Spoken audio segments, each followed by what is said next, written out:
हम मुर्दों को कंधा देने के लिए रास्ता खड़े हो जाते हैं, गाड़ी रोक देते हैं, मोटरसाइकिल से उतर जाते हैं, रास्ते से हट जाते हैं, दौड़ कर जाके चारपाई को कंधा देते हैं। तसव्वुर यह है कि चारपाई को कंधा देंगे तो कल हमारी चारपाई को कंधा देगा।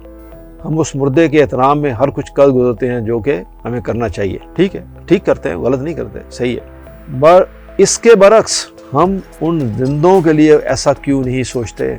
हम उस मुर्दा का जो जनाजा जा रहा है उसका रास्ता छोड़ के खड़े हो जाते हैं, लेकिन जब हमारे आगे से एक सड़क पार करने के लिए बूढ़ा माजूर गुजर जाता है तो हम उसको नहीं गुजरने देते। हम उसे कहते हैं पहले मैं गुजरूंगा। एक औरत अपने बच्चे के साथ जो सड़क पार कर रही है तो हम उसको नहीं गुजरने देते, नहीं रास्ता देते।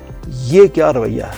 क्या फ़ायदा उस जनाजे के सामने से हट जाने का, उसके एहतराम में खड़े होने का, अगर खुदा के उस बंदे को जो जिंदा है उसको आपने रास्ता नहीं दिया।